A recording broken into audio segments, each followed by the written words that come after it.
that great for the Cats, but certainly they finished strong in that game. Once they got settled in and got some of the jitters and everything out of the way, they really turned it on with their offense. What a great mix they had, and then defense got sound and really brought it to them. So. Yeah, there's no doubt. You talk about a mix as far as the offense, 244 yards rushing, 227 yards passing for a total of 471 yards. And, Southridge also had big numbers overall with 447 yards, only 142 for Clarksville last week.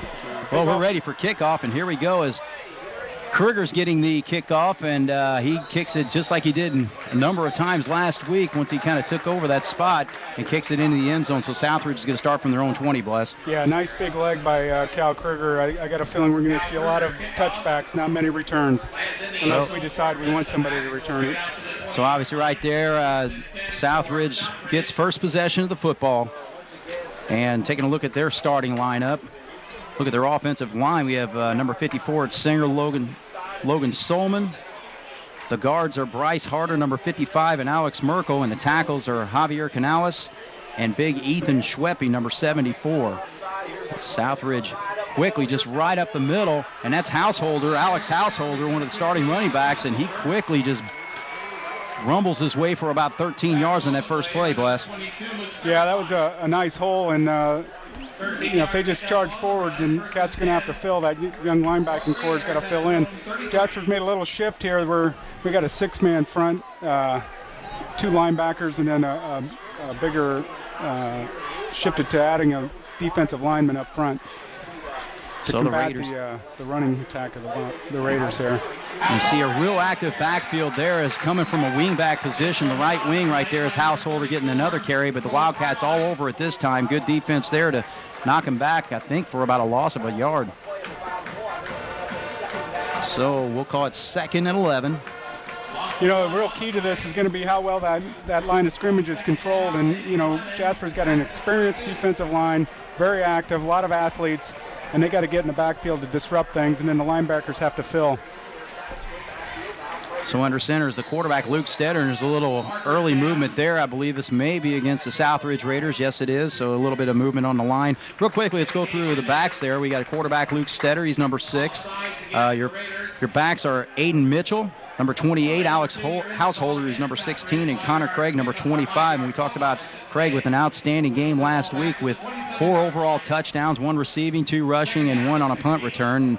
And his receivers out there, they don't throw it much. He was only 3 of 5 passing for 94 yards last week, but he did throw 2 touchdowns, including 1 to Brett Nardoff, who plays tight end, number 46, and the split end is Cody Thompson, number 82.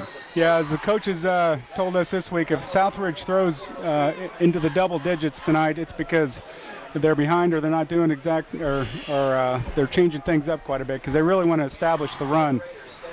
2nd and 16, and they are going to throw this time. And they do go this time against the sophomore. That's Grant Teal, who's now wearing 11. I know he had that on the roster last week, but wore number 30. But pass was a little bit overthrown. So Cody Thompson not able to haul that in. I think UPS lost the jersey last week, Schneids. That's why Grant was number 30. Oh, is that right? Yeah. Okay. Well, I do a lot of business with UPS, so... There's an old number 70, Lenny Hillenbrand. We'll have to call him about... That's right. There you go. UPS losing that shipment. Confused all of the media. So just underway here, 10:48 on the clock. Southridge facing a 3rd and 16 from the 27-yard line. Throwing long again this time and way overthrown again. He's not able to hit Thompson. So actually pretty good coverage over there by the young defensive back, Wes. Yeah, it was good coverage, and the defensive line made a good surge. So they were up on top of him. Maybe let loose have it a little too quick, and the receiver just didn't get underneath it. I mean, just not enough time. And again, the key to watch, I think, is going to be how Jasper's defensive line competes against the offensive line of Southridge. That's really in football where most of the battles are taken. But if our guy Jasper is spending most of the time in the backfield, it's going to be some adjustments made by Southridge, I'm sure. So Southridge will punt it away. And looks like nice we got high the Betts kick. twins deep. And a fair catch called right there just at about the 39-yard line. So that's where the Wildcats will start off, 1st and 10. And the Wildcat offense Taking a look at the starters there as far as the offensive line. We've got number 61, Ryan Hope. The guards are Craig Sander on the right side, Neil Rose on the left side. He's number 62, Sander 65, Dylan Pearson, number 78. Colin Bolin at number 69 at the left tackle. Tight ends, usually the Cats will run a couple tight ends, and we'll see some different sets out there, but Philip Pipschman, number 7, and Austin Alice, number 85. But right now, it looks like actually Ben Moore is split to our near side. Ben will play a little running back. He'll play a little slot and a little split in, so he comes in motion this time, shotgun formation. As Ahrens rolls out, chucks it out there. He's got one of his favorite targets. He only had 2 catches last week, but you know he's always eyeing Alice right there, as Alice looks like he's got himself enough maybe for a first down. Yeah, and the Cats this week in practice were clearly working on getting the ball in Alice's hands. He's a real threat, and of course the local Jasper side of fans here isn't too happy with that spot. Yeah. But it's a nice first down gain. 2nd and 1, that's a good start. All right, so the ball is resting at the 48-yard line is where they put it. 2nd and 1.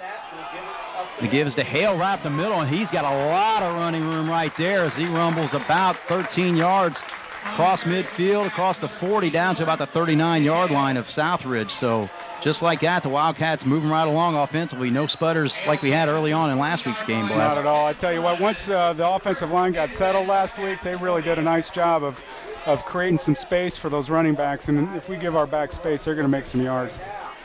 Under center this time, little play action, rolls to his right, dumps off. He finds Moore, good snag there. He handles the football, gets across the 35, down to about the 33-yard line, I believe, is where they're going to spot this football. So a nice little play there, dump off to one of your better athletes, and Ben Moore, number 12. Yeah, really made a nice catch, and that's just a great athletic play. And, you know, both these teams just have such good athletes for schools their size. And Ben making a nice catch, one-handed catch, and making something out of it. Another good first down play.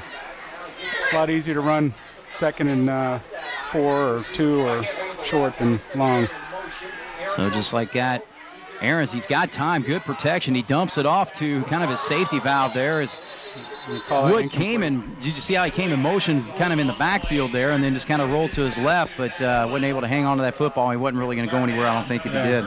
I think the play broke down a little bit. The coverage was good, and you know, they improvised a little bit, and Zach just couldn't quite hang on to it. All right, so that's going to bring up a 3rd down situation for the Wildcats, 3rd and 4. 9:02 on the clock, no score yet in this football game, just underway. Jasper against Southridge, a big clash of basically the battle of DuBois County when it comes to the gridiron tonight.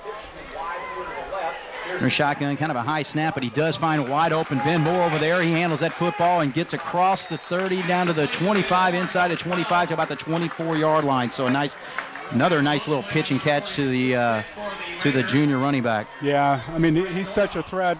Ben Moore is catching or running, and Nolan Ahrens has been right on target. And, you know, they really ran everybody out of the zone and just cleared it out. And Ben had a lot of space and pretty easy first down there.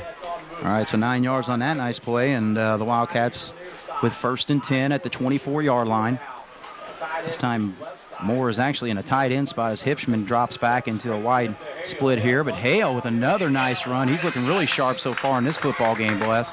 Yeah, it's a nice pickup. It's got good space and just keeps those legs turning and gets a good 6-7 yard carry. Well, that's what you need. I mean, every single football team out there, as long as you control the line of scrimmage, you'll take 6-7 yards a pop every single time. So we'll call this 2nd and 4. Ball actually will be spotted back at the 19. So the ball is at the 19-yard line. So maybe a 2nd and long 5. This time, Ahrens under center. Nobody split out this time as they got tight ends all on the line there. Well, actually, had Wood split to the right side. Give up to the middle, I think, to the fullback. But I think Songer was out there. We'll see who carried the ball there. I think it was Nick Hale on a quick hitter, quick dive. So Hale with another run. He's got 3 runs so far, 2-yard gain. Ball will rest at the 17-yard line, 3rd down and 3. Looks like Nick's going to take a little rest with 3rd and short, and we'll probably go with some splits here. Really been in a good situation on that 2nd down so far. After every first down, we've had relatively 2nd and short, so it's 3rd down try here. Aaron's quick. He's going to be one-on-one. Look at that nice move by Wood, and he's just going to prance into the end zone for an easy 17-yard touchdown. So that is Aaron's to Zach Wood, number 87, for 17 yards for the score. Cats get on the board fast there, Bless. Hey, I tell you what, that's good. The guys upstairs are watching the lineups, and they were playing off Zach Wood, just a little simple hitch. And a guy with Zach Wood's quickness, if he's got a little space, make a move, that's pitch and catch, and then let him do what he does, just like we used to do in the backyard. Absolutely. There's no doubt about that, because he showed that last week. We had that 42-yard touchdown reception against Memorial as he got to about the 10-yard line last week, made a nice nifty move, able to get into the end zone. So the Cats first on the board. Kruger with a nice boot right through. He seems to be automatic, but there is a flag on the play. 2 flags down there. We'll see what this is all about. And I know the Cats usually try to do that hard count to get the defense to jump off. They've been pretty successful. They actually took advantage of that last week a couple times and did get a 2-point conversion out of it at least once, I remember. Yeah, I tell you what, as far as Cal Kruger kicks it, though, the people that park in that first row there, and I don't know what street that is, 4th Street? Yeah. You might have to put up a net, or you might not want to park there. You may. And I'll tell you what, it kind of reminds me of back when we had the Pony League field behind us back here. You know, I can still remember one time at the plate, and I fouled one off and busted a windshield back here, and I looked back, and the umpire goes, you might have been joking with me, but when you're 13, 14 years old, you take everybody at their word, and you're like, hey, buddy, that was my car. Well, that was probably Pat Sammons, who ended up being one of our coaches when we yeah, that's true. Football. Yeah, the legendary Pat Sammons. Yeah. The old-timers might remember old Pat. Yep, his job was to get everybody fired up for the football games, and I don't know if it worked all the time or not. It didn't seem like it took much to get us too pumped up. But, yeah, it looks like this is going to be against Southridge. We'll see if the Cats decide to go for 2 and get a... Looks like we're going to take the point. Yeah, okay. All right, so the point's straight through, so they do take it, and so Jasper leads 7-0.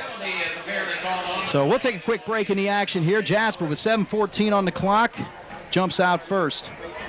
Well, it still says 6 on the board. Well, okay, there we go. So 7's on the board. So we'll take a quick break. We'll be right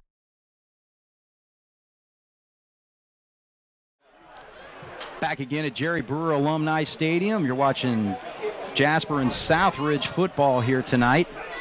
All you folks watching probably realize that was a roughing the kicker penalty, a 15-yard penalty, but me and Craig were reminiscing. I got a feeling this one's going deep. That's right. No, that's not going to take much for him. He's probably going to put it through the uprights, and he does. So credit him with what was that, about a 55-yard field goal if it was official. So he puts it right through the uprights. So Kruger's just really showing his strength with his leg all year so far in this early football campaign. But I think every time he's kicked off, he's got a touchback. We'll see how that progresses throughout the year. So you're watching high school football brought to you by 18 WJTS. Again, a great battle between the Jasper Wildcats and the Southridge Raiders. The Jasper Wildcats up 7-0 with 7:14 to go here in the first quarter. Scored on their first drive as Southridge is set up with 2 backs in the backfield. Pitch out there. I believe that I'd say I was probably Craig with the football. Yeah, nice play by, I think it's at 48. No, I'm sorry, Spencer Otto cut him down. Okay. You know, one thing we mentioned that the defense adjusted a little bit. There's an extra defensive lineman. We got 2 linebackers, Luke Sermerson and Colt Kryline, and trying to beef it up there in the line of scrimmage. Yeah, there's no doubt about it. Against this wing T formation, you're going to see a lot of different movement in the backfield, a lot of different backs running the football. Jasper's challenging Southridge to throw the ball, and so far, Stetter's 0 for 2 as a quick hitter up the middle there, not gaining much.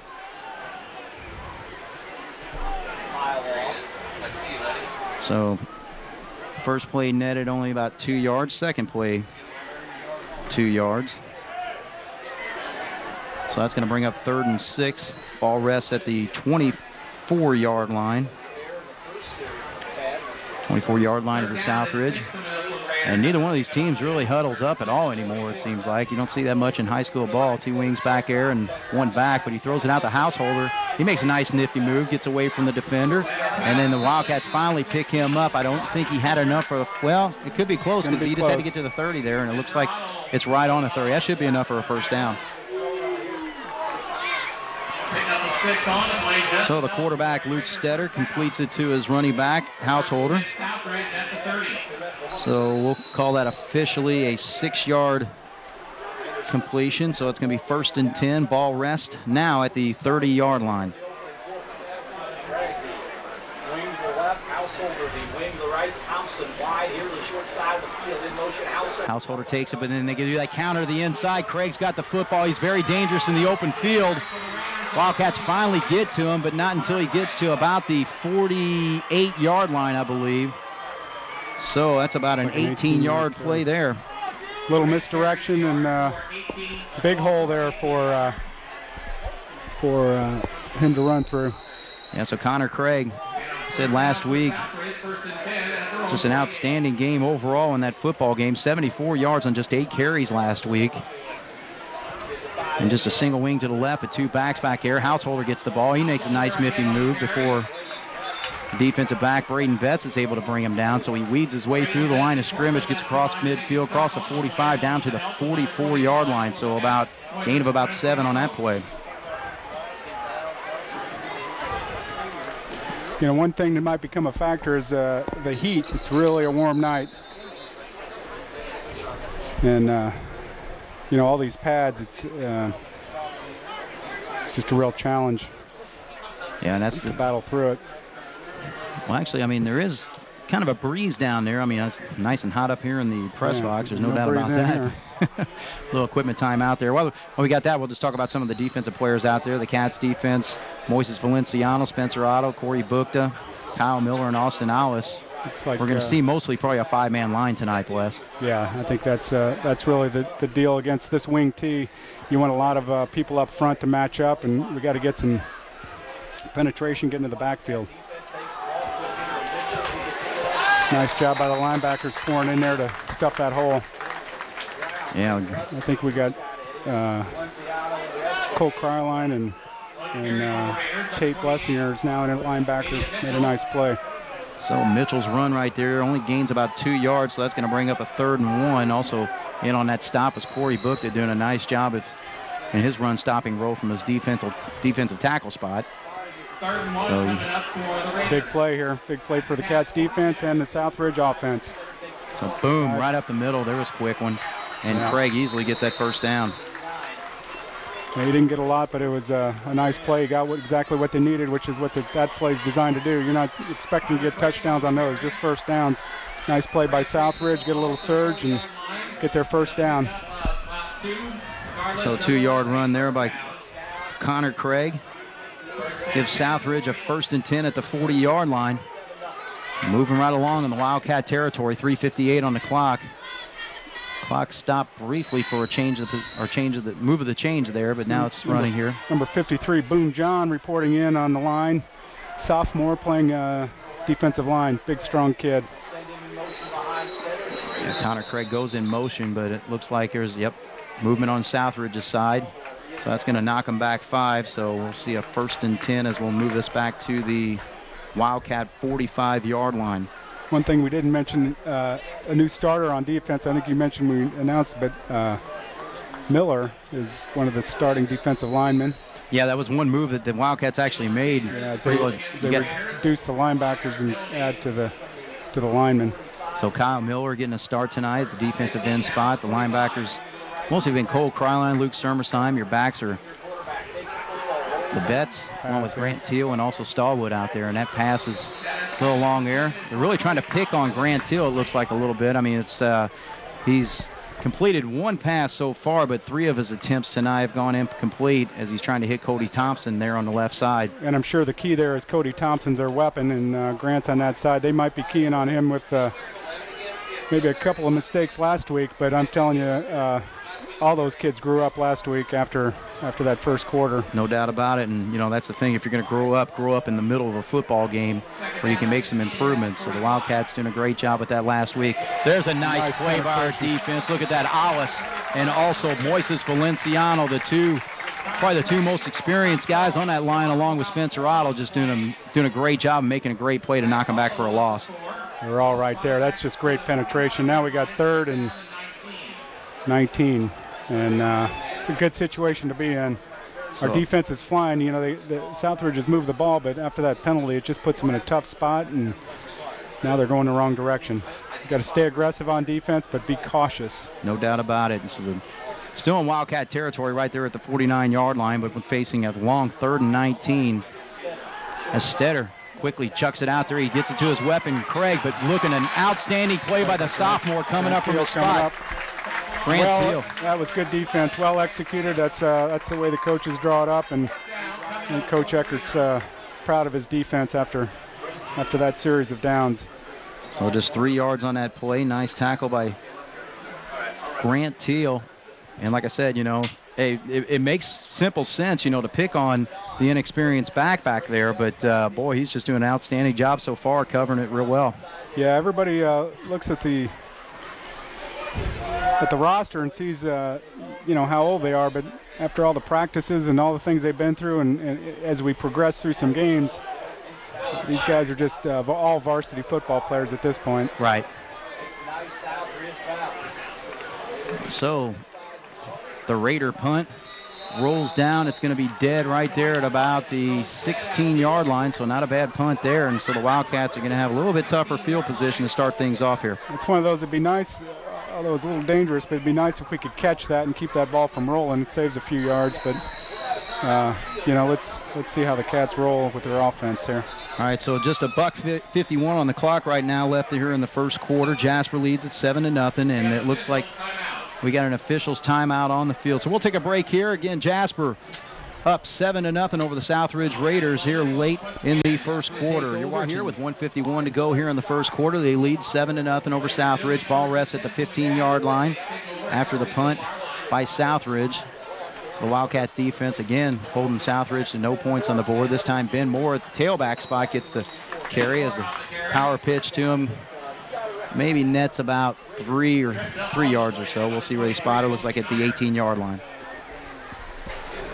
Yeah, that's, although not a bad first down play, that's probably the worst one so far tonight for the Cats on offense. So the Wildcat offense looking to score on their second possession of the football game. Southridge has had 2 possessions with no points yet on the board. This time tried a little wingback counter play, actually a tight end counter play, unless I think that might have been the offensive guard, number 61, that was pulling on that play, and he ran into his quarterback. Well, no, actually that would be Hope. Yeah, that's right. So regardless, it didn't work, and there's 3-yard loss. I'm pretty sure the backs were out of position, not the linemen, because the linemen are the key. All right, so now we're back to a 3rd and 10 situation. 3-yard loss on the play. Ball rests at the 18-yard, back at the 15-yard line. So shotgun, quick hitter out there. Alice, I thought he was going to hang on to that football. It did get knocked down, or knocked up in the air right there at the line of scrimmage. Alice looked like he still had a chance to make a play on it, but wasn't able to hang on. So 3 and out for the Cats, Wes. He just lost concentration, and here's a good example. We had a nice series the first time, one little mistake, and then we got 3rd and long, and Alice had a chance to catch that even after the tip pass, and just lost a little concentration. Although I think he was going to get hit pretty good. He did get hit pretty good at the time. All right, so let's get a good kick here, and then see what happens. So Aaron's back to punt for the Wildcats. We got Craig, who, like I said last week, 65-yard return. He's going to field that ball at the 49-yard line, gets across midfield, and he's still on his feet as he gets across the 40 down to about the 38-yard line of the Wildcats. So nice return there. He's always a threat no matter what he does, catching, running, or receiving the football. And right there he shows him his skill and ability to be able to get about 13 yards in that return. Yeah, we were there right when he caught it, slowed him down a little bit. There weren't enough guys there to help finish the play off. It was a nice return by Craig, certainly. Made the guy miss and just showed some determination in moving forward.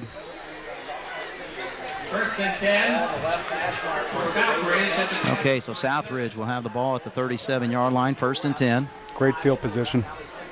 Craig goes in motion, but they give it to the fullback, Mitchell, number 28.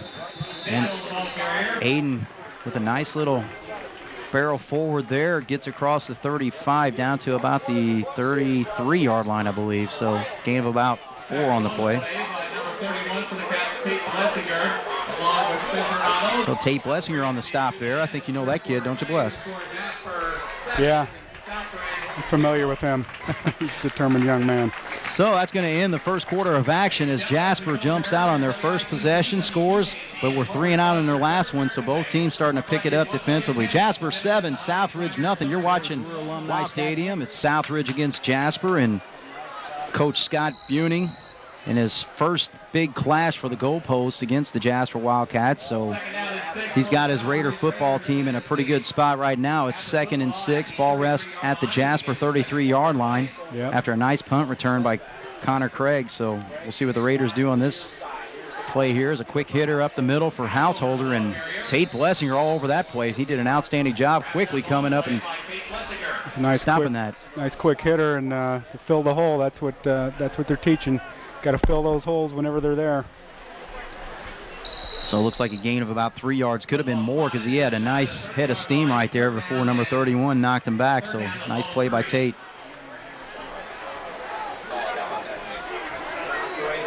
So we're now facing a 3rd and 3. Big play here. And Craig gets the football here. Nice spin move as he breaks away and gets enough for the first down and more as he gets across the 25 down to about the 23, maybe the 22-yard line. Yeah, it was a nice 3rd down play. It's a familiar play, but when you execute those familiar plays, you can still get yards. 10-yard pickup on the run. So that's going to be a 1st and 10 for Southridge. They're knocking on the door. Ball now rests at the 23-yard line. And it just seems like that the activity that they have in the backfield there is starting to pay off a little bit as the Wildcats look a little confused on who's going to get the football. This time it's actually up pretty good.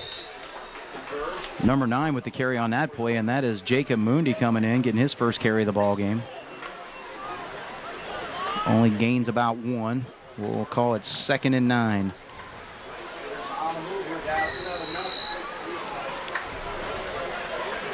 Second down and 9 coming up for the Raiders at the 22. So this time we got the 2 backs set up in the backfield, but you got the wing on the right side, and you know he's always a threat to get the football with all the, like I said, activity typically going on in the backfield on most of their plays. As Stetter pitches it quickly out to Craig, trying to take advantage of his quickness to get the outside. He is met right there by Portland Betts, but not before he's able to get across the 20 and actually inside the 15, it looks like. So that's going to be 3rd and just a yard, so about 8 yards on that play. You know, the Raiders did a nice job of packing it in, and of course the Cats matched it on defense, and then they went wide with their quick back, and it was a nice play. Well, Southridge is going to want to talk about this. They know this is a very important possession. They want to get some points on the board, preferably 6 versus just a 3 from a field goal. So they're going to take a timeout. We'll take a timeout here with 10:01 to go. Jasper leads 7-0. We'll be back. You're watching Jasper and Southridge football on 18 WJ Stadium. As Southridge talks about it a little bit there, used their first timeout of the half. Face a 3rd and 1 at the 15-yard line. There's a timeout, but then they're running a play in, so it's a big play here for everybody. Uh-oh. Well, that was the thing. I think there was a lot of confusion. Everybody went to the right. You had basically your T backfield there, and the quarterback went left. However, he had an initial hit by Alice there, and I think he was able to squirt away, and he may have. It's going to be 4th. Yeah, okay, so he's just going to be short. Yep. So they got that ball resting just shy of the 14-yard line, and they need to get past the 14 to get the first down. So they're going to be a yard short here. With the confusion on Southridge, that turned out pretty good because that could have been a 3-yard loss. Instead, they can really go for it here. 4-down territory, short 4. 4th and 1. It gives the Householder. He's got plenty. Scoots to the outside to his right there and gets inside the 10. It's a nice play, a good run. We almost had him, but he just escaped. That's what good backs do, make the first guy miss. So the Raiders on the move, continue on with this drive on a 4th and 1. Go for it and come up big and get that ball down to the 5-yard line. So 10 yards on that play by number 16. That's Alex Householder. So they're not afraid to use all their backs back there as they pitch this time to Craig. He gets to the outside and met by the Wildcats. Connor Craig is inside the 5 there, but We'll see how far he got. I can't really tell. I think he's down to about the 3, maybe the 2-yard line. We'll see if they spot it. Ooh, inside the 2, so about a 3-yard run there. Field's getting short here. 2nd and goal. You know, here's where you got to look. You got to really stack them up and look for the quick hitter, or they're going to go to the outside, and then you got to have guys contain. They gave it to Craig this time, and they just tried to run that off left tackle right there, and the Wildcats just all over it. Nice you see job. Spencer Otto with a nice pop on the play. Good job, good surge by the defensive line to not let the offense move forward. So it's number 76 Book that comes in. They're going to bring Alice out. So just trying to beef it up the middle there. So really no gain on the play. Really got to watch containment here on the Cats. This time they give it to this time they went in the inside with the wing back counter play, and he's able to take it in. I'm trying to see who actually carried the football. And it looks like it was Householder, so he takes it in for the 2-yard plunge, and Southridge is on the board, 7-6. It was a nice drive. Good job by Southridge to just keep plugging away, and you know, needed the conversions, and they came up with them, made the plays. So just like that, they take advantage of a nice punt return to get it deep into Jasper territory. They started with the football at the 38-yard line. Yeah, it was really all set up by a good punt return and good field position. So the kick is down, the kick is up, and it scoots through. That's number 22, Guadalupe Perez, as he gets the extra point through. So game's tied with 8:02 on the clock. Jasper 7, Southridge 7. You're watching high school football here on 18 WJTS. We'll be back with the kickoff right after this. Nice stadium. Southridge gets on the board there for the first time as they come away with a 10-play drive starting at the 38-yard line of the Jasper Wildcats. All runs, and finished off with a 2-yard run by number 16, Alex Householder. The kick was good, and with 8:02 to go, we got a deadlock tie here on the football field, Bless. Yeah, it was a nice drive by Southridge, and here we are tied up. Quite a bit of time to go, so we'll see how things go. So Ethan Schweppe, number 74, boots it down there. That's going to be fielded by Ben Moore. He's going to get an opportunity to try to get to the outside there, but he is met quickly. Nice play there by number 14, Michael Boyd, coming up with the tackle. Good coverage there, only letting us get to the 22 on a return. Yeah, because he caught that ball right around the 5 or 6 yard line or so. So does get across the 20, so I guess a net of 2 extra yards instead of the ball going into the end zone. So the Wildcats will start 1st and 10. Yeah, now it's important for the Cats to answer here and see what they can do. If they can do something offensively to. Southridge did a good job on defense last time. All right, Southridge Jasper's gonna have to burn a timeout this time. Actually, they had Ian Songer was in the huddle, then he took off, ran to the sideline. They didn't have enough players out there, so a little confusion on what the offensive formation was supposed to be. So we'll take a quick break in the action with 7:56 to go. We got a deadlock tie. Jasper 7, Southridge with a little confusion on the formation, so they use their first timeout. Jasper and Southridge at a tie at 7 with just under 8 minutes to go here in the half. So actually a little hold up right there. They not started the play clock. There we go. So shotgun set up as Ahrens takes a snap, looks to his left. Oh, nearly picked off, but I think Moore was still able to hang on to that football. But boy, just really making a nice break on the play there as the cornerback, number 3, Justin King. Yeah, it was a nice play, good coverage. He came up, made the play as soon as he caught it.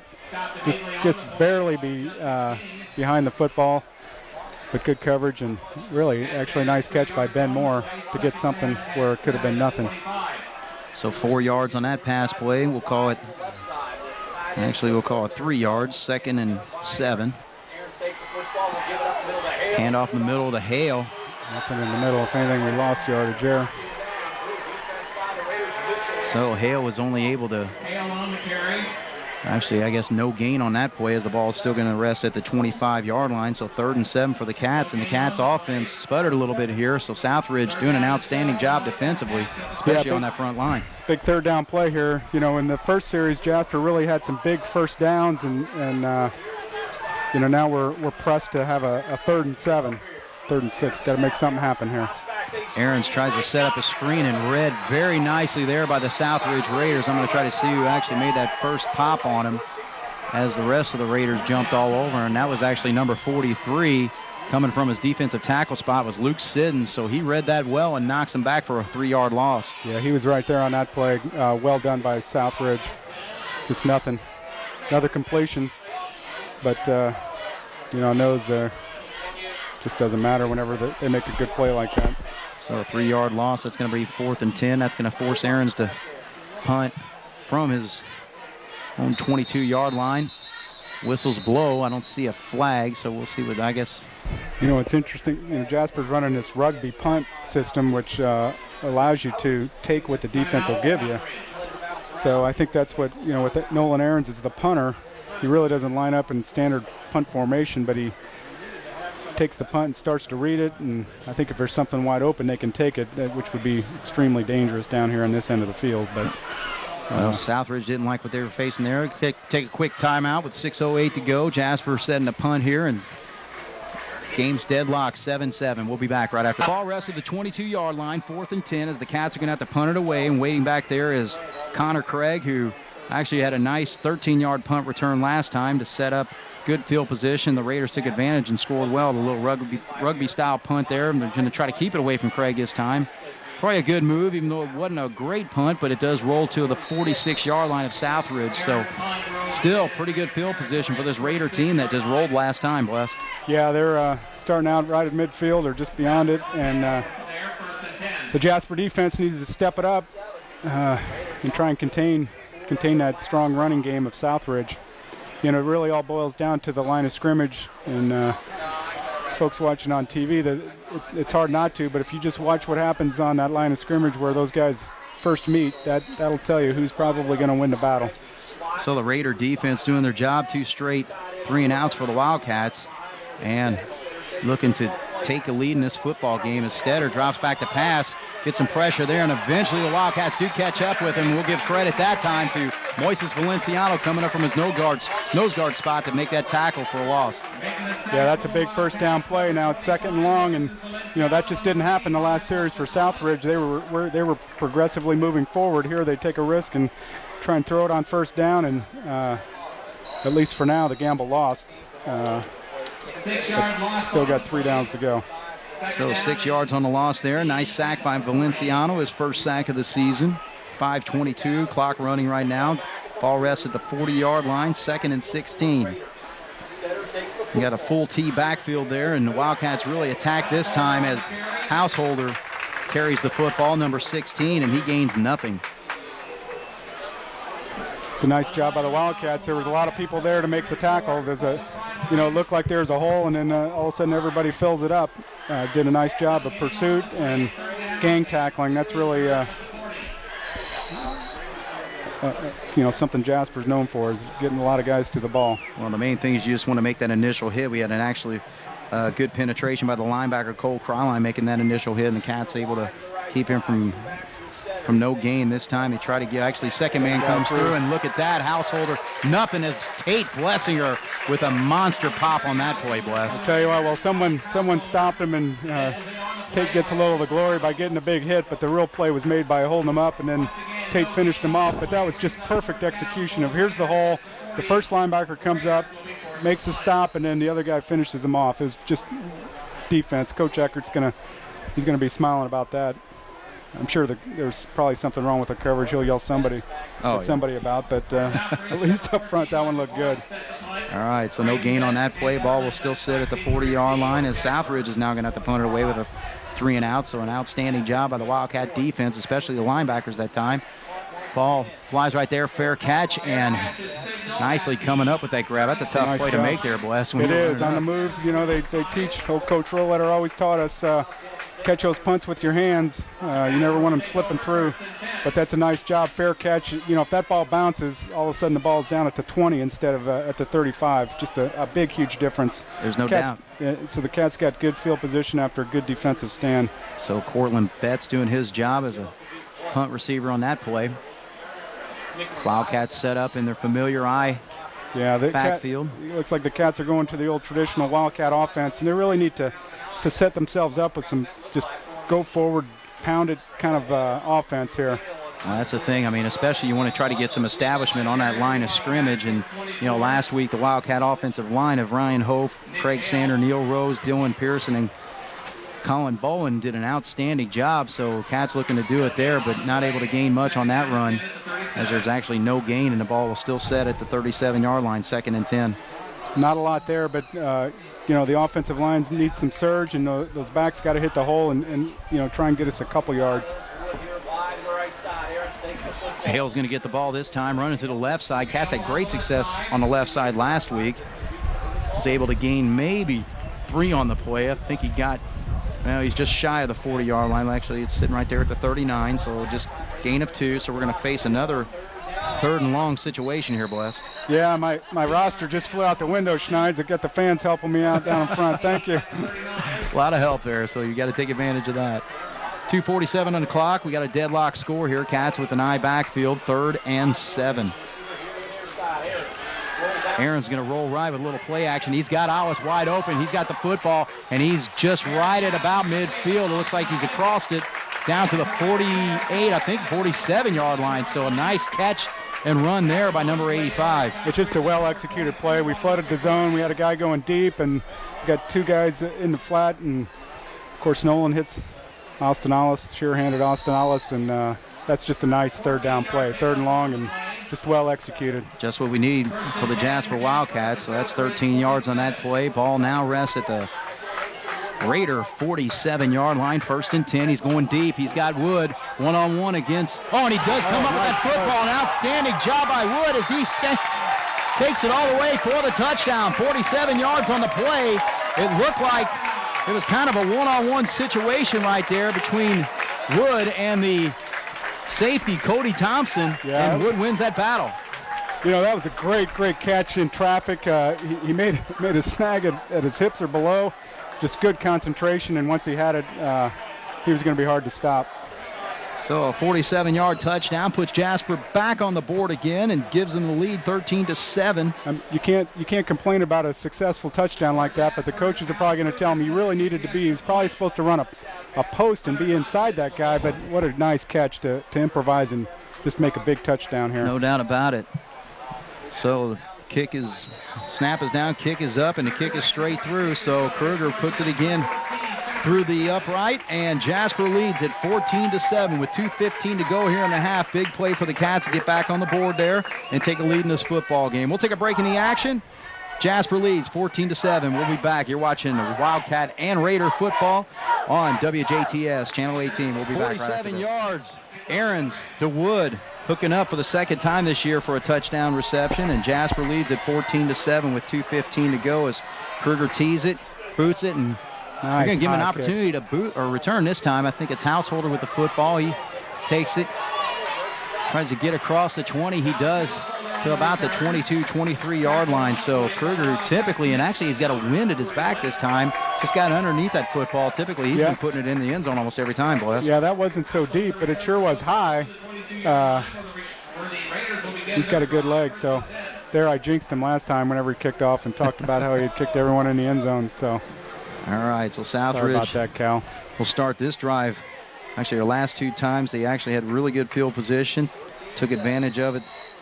2 drives before, putting 7 points on the board to tie this football game. Jasper comes back with a big pass play between Aarons and Wood as Southridge with a wing on the right side and double backfield, but not much right there as the Wildcat right side really plugged it up. Nice job by the defense. Not much room there. Yeah, I think that was Spencer Otto and I believe Bookta, number 76, doing an outstanding job. So they actually got Spencer set up at the defensive end spot now. Starting off with this football game, they actually had him more in the interior line spot. Kyle Miller, I believe, is still out there. He's at the left end, and I think Boone John's playing some defensive line. Okay. Giving Austin Allis a break on this warm night. That's Boone John, number 53, is on that left tackle spot as flags fly here. It's another sophomore getting some playing action.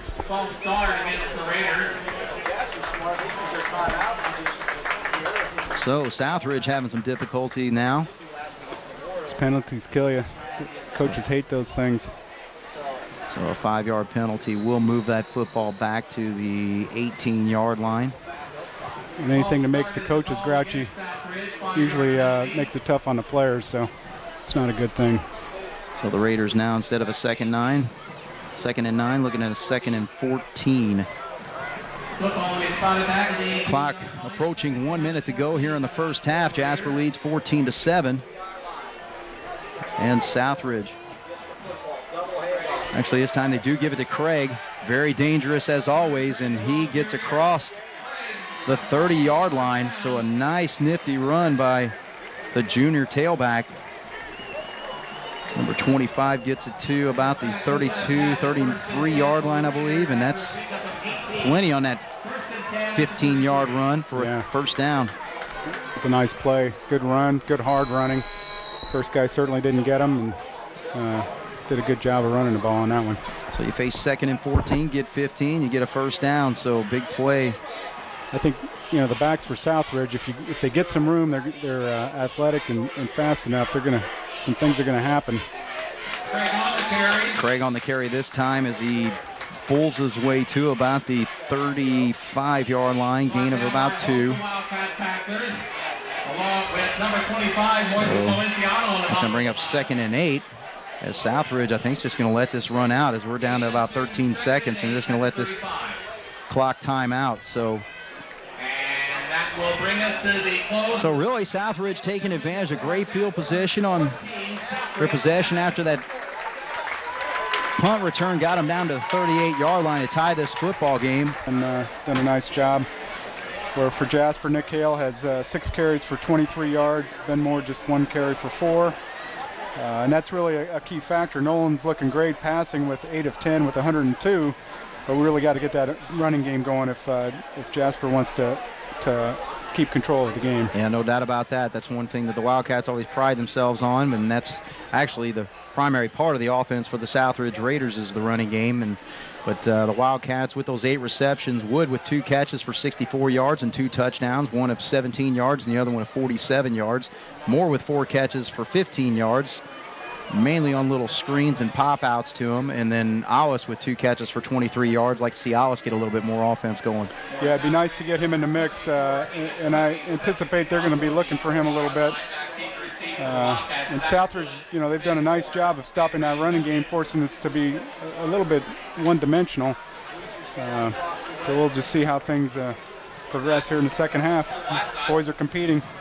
Second half, conditioning is going to come into play on this warm night. There's no doubt about it. We've been in the 90s all week, and this time Schweppy's going to tee it up, kick it, and looks like that ball is fielded at about the 10-yard line. That's Jeffers with the football. And he gets across the 25 to just shy of the 30-yard line. So, in all, typically you don't want to start. You want to get at least past the 20 is what the goal is there. So the Wildcats with about a 9-yard bonus right there. They'll start at the 29-yard line, 1st and 10.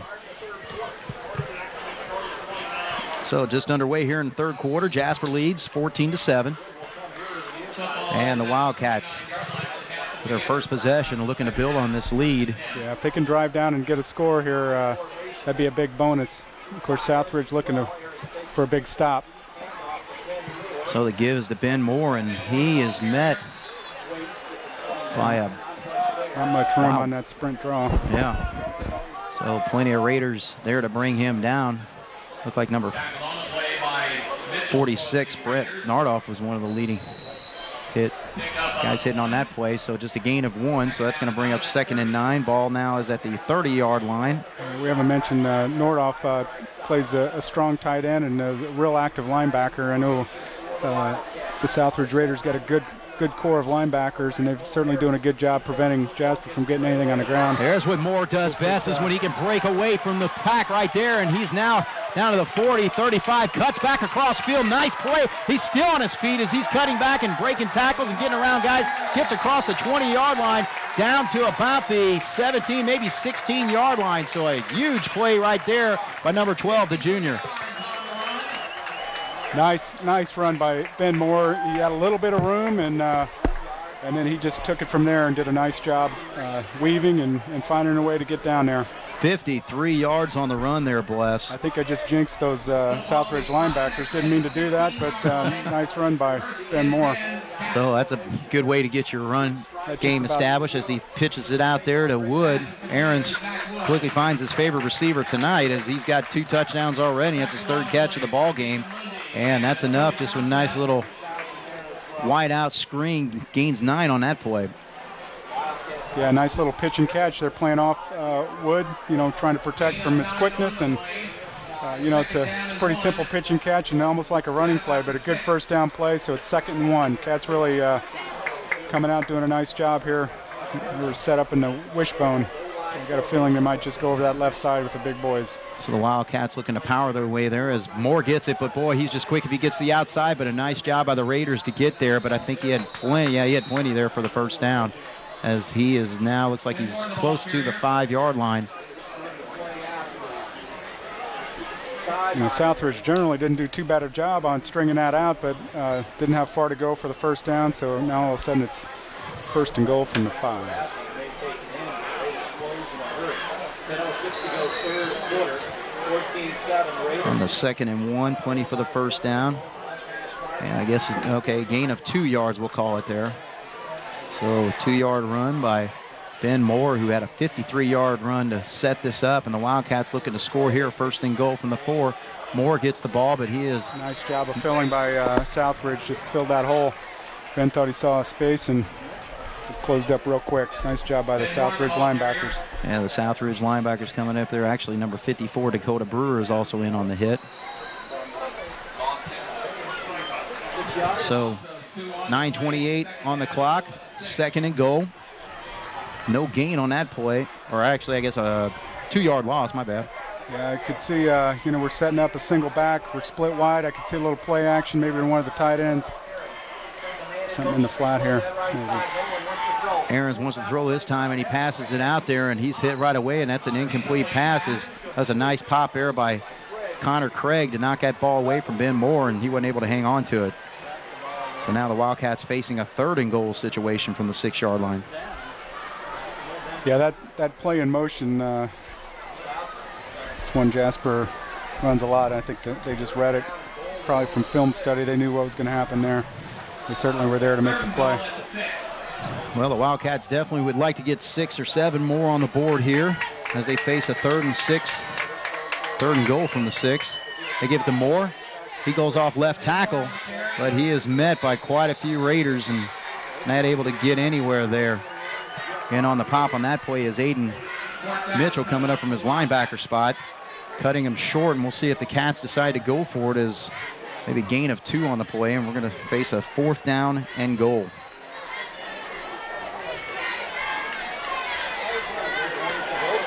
So it's like the Cats are huddling up to go for it. Really got to make something happen. A big blowout. You might see a little play action. Lined up in the bone. So if I was Southridge, I'd be keeping an eye on number 85.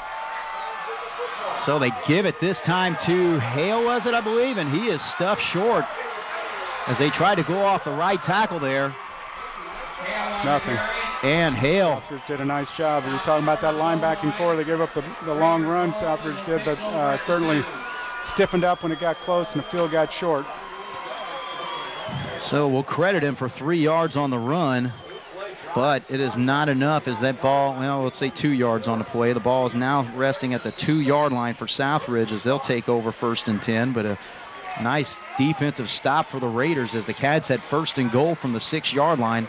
Actually, from the 4-yard line, they had a 2-yard loss, a pass incomplete, a gain of 2 by Moore, and then a 2-yard gain, not enough to get the touchdown. Now Southridge is going to go deep as they chuck it out there. Thompson, I believe, catches that football as he had Betts turned around there. Betts could not locate the football, that being Braden Betts, number 14. And Cody Thompson snags that thing for a big play to get that ball to the 24-yard line. So 22 yards on that hookup, Wes. Yeah, it's a big play out of the end zone. You wouldn't expect that from what we've seen from the Raiders, but that was a nice pass and nice concentration by the receiver. Betts was, he was there. He just didn't find the ball soon enough, and nice play by Southridge to get out of out of the deep part of the well, that's the part of thing. the field. You know, and the big thing with Southridge is why they want to get that ball out to Cody Thompson. He's 6'5", 190 pounds. So, you know, again, he's a nice tall receiver, and if you can just air it out and get a one-on-one situation there, you know, that came up big there. So the Raiders with a 2-yard run. Called actually a ball at the 27. Called 3 yards gained on that play. So 2nd and 7.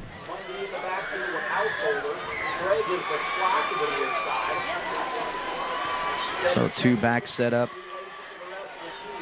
Got Connor Craig in a wing, but they do give it to the fullback through. That's number 9, Mundy, who gets the carry on that play. Jacob Mundy, the senior, 5'10", 174 pounds. Not much room. Cats did a nice job. So Mundy, credit him with a 2-yard run to make it 3rd and 5 from the 29-yard line.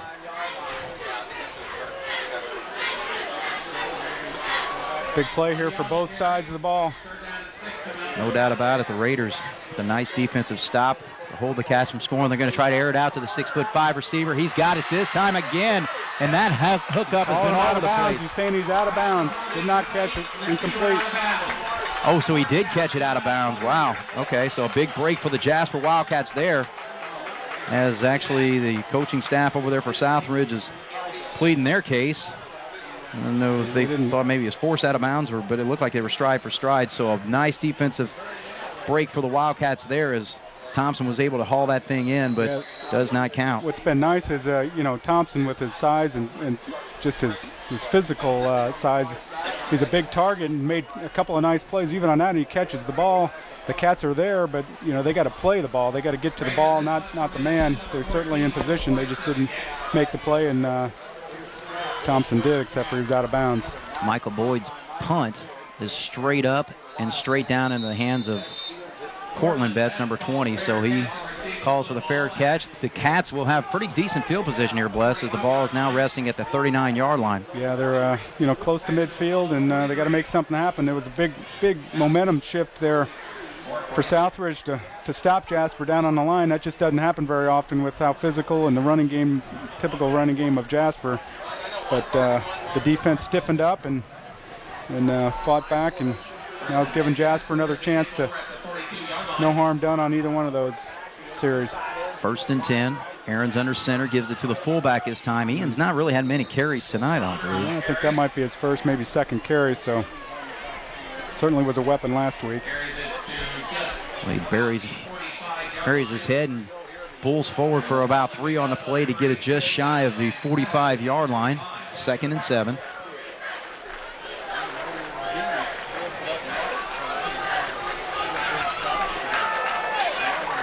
Actually, I take it back a lot. They started the ball at the 41-yard line. So, yeah, 3-yard carry. Ben Moore breaks the tackle there at the line of scrimmage, scores nice forward. Run. There you go. So he's making some yards after contact.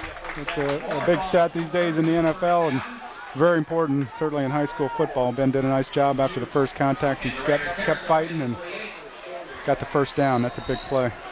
So the 7 yards is plenty for that first down, and we are now into Raider territory as the ball now sits at the 48-yard line of Southridge. Jasper with the football. Aaron's under center. This time Hale is back here, and boy, he just really barrels forward, knocks down a would-be tackler in the backfield, makes a nice cut, spins away, and takes it all the way for the touchdown. 48 yards on the run by the senior tailback, Nick Hale, Bless. Yeah, nice run. Again, he got bounced a little bit there and fought through it and just fought his way all the way down to the end zone. A nice run. Big play for the Cats. Well, and that's the thing. I mean, he was actually met right there in the backfield. I believe that was number 28, Aiden Mitchell, that popped him there, and he wasn't able to bring him down. And, boy, he just kept a full head of steam, made a move out there deeper in the backfield on Guadalupe Perez, and was able to get into the end zone. So a nice play and a great job for the Cats to get back on the board to take a lead 20-7, or to build their lead to 20-7. As Kruger's in for the extra point, Gossett to hold. Snap down, kick up, kick is good. So with 5:24 to go, Jasper back on the board for the first time here in the second half.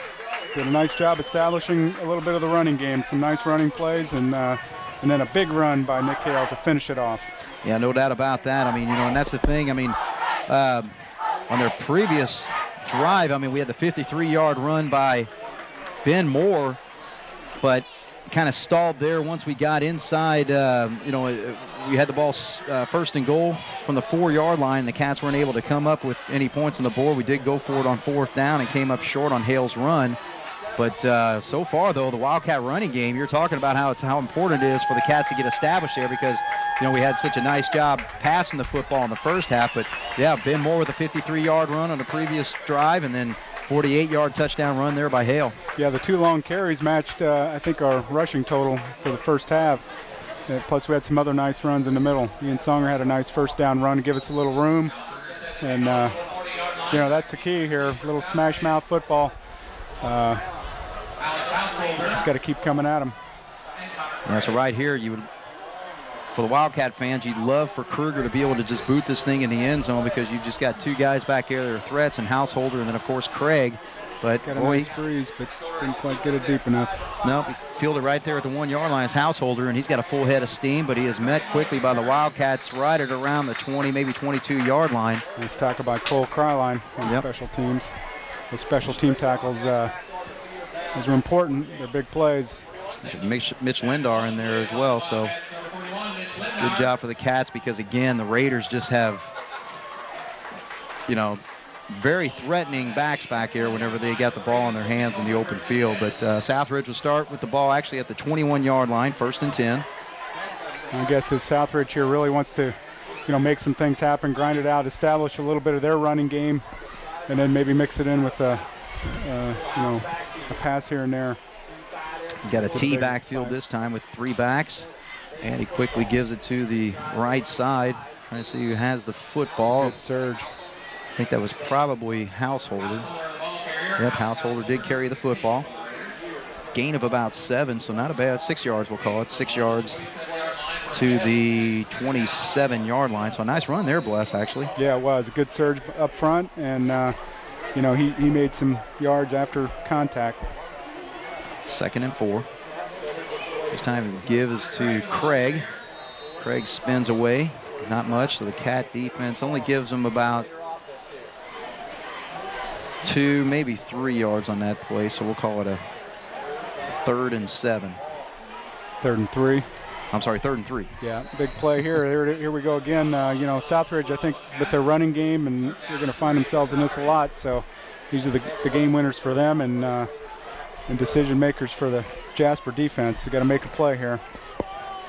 So the Raiders, who actually a couple hookups from Stetter to Thompson, but this time they elect to pitch to the outside, see what Craig can do, and the Cats look like they held him short as he got just just past the 30-yard line there. So bunch of swarming Wildcats there, cutting off that corner. Called officially a 2-yard run to make it 4th and 1, and the Raiders are going to punt it away. So the Wildcat defense doing the job, Wes. Yeah, that was a nice job. Southridge looking good, moving it, and just getting those 3 or 4 yards in a cloud of dust. They just didn't get the 3 on that 3rd down conversion. Actually, I think no, it's an official's timeout. It looks like one of the Wildcat. It's Boone John with some equipment problems. Looks like a problem with his helmet. Have to put somebody else in there. Booked is running up there. I think he might take his spot. Michael set the kick for the Raiders. A lot of fans would think, hey, it's close. It's 3rd quarter. Why didn't Southridge go for it? There's just too many risks. If they don't make it, it's a real short field. Right. You just can't risk it. You gotta play the field position game and count on your defense. But as the game wears on, I know we talked about it a little bit, but this heat, you just can't explain how much it zaps those kids with all that equipment on. Well, it looks like we've got some lightning. Yeah, the teams are starting to go off the field now, so we got obviously a lightning delay. Which last at least a half an hour. Yeah, so the lightning delay is going to delay this ball game for at least a half an hour, so we're going to have to take a break in the action. So with 3:43 to go, Jasper gets on the board here in the second half. They had a 14-7 lead at halftime. A 48-yard touchdown run by Nick Hale, and the kick was good by Kruger. to give them a 21-7 lead. So, Bless, we'll just take a quick break in the action. We'll come back. You're watching Jasper Wildcat and Southridge Raider football here on a Friday night at Jerry Brewer Alumni Stadium on 18 WJTS. We'll be back after this lightning delay. There, well over an hour of the action on the football field with a little bit of a lightning delay initially. Then we got a nice rainstorm, and I understand, Bless, there was like no rain up around the Walmart area and all that, and so the north side of town didn't have any rain. But we're back at action, and Southridge is going for it here on fourth. So the give is to Householder, I believe, and the Cats just stuff it. Going to depend on the spot. See what they got. That's true. It looks like the line judge over here is setting up, so I don't know if we'll have a measurement or not. After the long delay, it can change dynamic. Of course, the Wildcats are... they are going to call for a measurement here, Bless. Yeah, it's close. They had some surge, but they drove them back. But Southridge trying to take advantage of, everybody taking a break and thought they'd come out and just let's give it a pop here, and it's going to be close. That's the only thing is that, it looks like they are calling it a first down, so just by the nose. So Southridge gambles there. They faced a 4th and 1 from the 30-yard line. We're originally going to punt before we had our delay, and then came right out and ran a quick play, and number 16, Householder, gets the 1-yard run and the first down. So the ball will now be spotted at the 31-yard line. 1st and 10 for Southridge. Jasper still leads it 21-7. Field conditions certainly changed. I don't know how much rain we got, but it was raining pretty hard there during the delay. Actually, here comes Southridge. They're going to throw the ball out there. They get it to Craig, and he's quickly hit. Tate Blessinger in on the stop. Seeing Valenciano hustled out there. Teal, and also look like Kryline coming up from his linebacker spot. So it's a gain of about 6 on the play. They'll move the ball to the 37-yard line. So that kind of caught the Cats off guard as they were set up in their T formation with 3 backs in the backfield, but they threw out of it. So handoff to Householder up the middle, and he's not going to have anything. May have lost a couple yards on this play, Bless. Yeah, they really jammed it up. Defensive line controlled the line on that one, that's for sure. Well, we'll call it no gain on the play as ball will stay at the 37-yard line. 3rd and 5. Call it no gain, actually. 3rd down and 5 at the 37. So it's a play big here. 3rd down, big. Yeah, I was just going to say that. This is a huge play for the Cat defense. Big play for Southridge. They're going to air it out there, and they've got wide open his Householder as he gets by everybody, and he's going to scamper all the way for the touchdown. Yeah, nice play. He got behind the cornerback, and they had Thompson running an inside route, and they just threw it over the top of him. 63 yards on the play, Blesses. They just twice caught the Cats off guard on the pass plays. They basically just ran 2 guys on little crossing routes out there, and he kind of had his choice between going to Thompson, but found Householder wide open coming out of the backfield. Yeah, he got loose behind the cornerback, and that's just tough, coming out of the break. That's a momentum changer. We had them 4th. They were getting ready to punt, and all of a sudden now it's a 1-touchdown game. Kick the extra point. Take the money to hold. Well, and the Wildcats fooled on that play. It looked like Bukta, number 76, is holding his head, so he looked like he jumped off. So that's going to give Southridge a chance to at least think about maybe going for 2, but looks like they're keeping the kicking team out there. No use for the gamble, I guess, at this point. Just 1 score away. There's no doubt before the delay, Craig, that Jasper had the momentum. They were 2-touchdown lead, getting ready to punt, and Southridge took advantage of the delay and came out to. Oh, that's a big miss. Yeah, I think Stallwood may have got in there. It's a pretty low kick. I don't know how the snap looked, but right.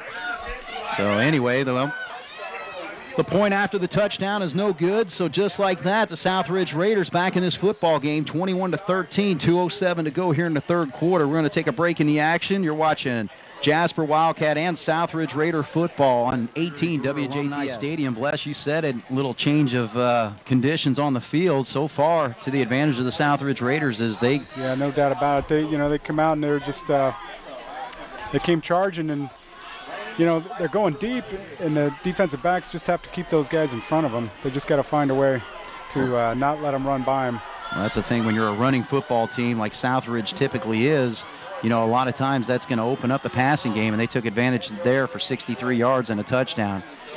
And the ball looks like it's going to go out of bounds, so Jasper will get the ball. I believe they're going to spot this at, where do they go, the 30 yard? It goes out of bounds. Isn't it go to the 35 or 40? Yeah, it seems like that rule changes every year, so. Yeah. And hopefully, I don't believe any. Wow, they threw the flag. Right? So remember last week, Memorial actually touched the ball before it went out of bounds. So trying to figure out what the referees want to do. I mean, obviously.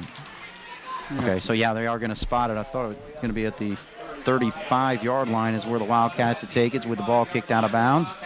So 1st and 10 for the Cats, and they're going to have to try to.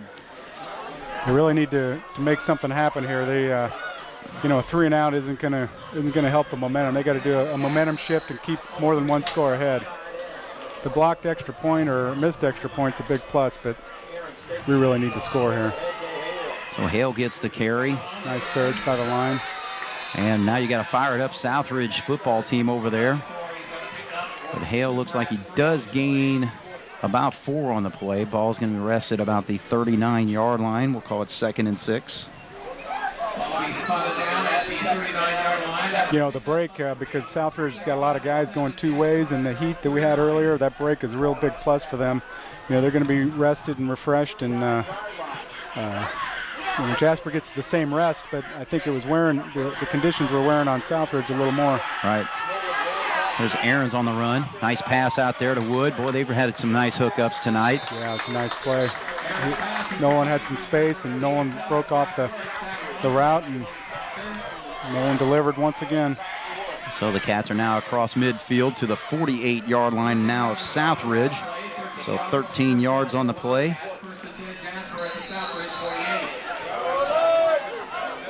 So last week we had Aarons to Hipschman. This week it's been more Aarons to Wood. So good for the Cats to have some versatility. And there's a nice run there for Ben Moore, as now the Cats are starting to get a nice head of steam.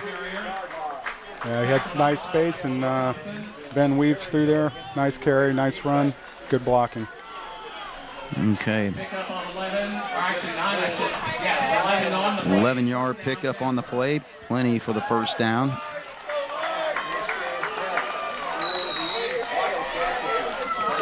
So now the ball at the 37-yard line of Southridge, and the Cats offense rolling right now. Gives to Songer straight up the middle. And he gained a few. I see a few heads rolling out there. There goes the helmet. Helmets start flying off. Yeah. Yep. One of them was Songer's. Songer's. We lost one. Black one and a gold one. I don't understand that our helmets were so tight when we were young that the things couldn't come off. Our head would have gone with it. Yeah, no doubt about it. So almost every level of play, the helmets come off, it seems like. Yeah, number 56, Alex Merkel, runs off the field. He was one that lost his helmet. Ian Songer lost it as well, as he carried the ball for about 2 yards on the play. So the ball at the 35-yard line, 2nd and 8.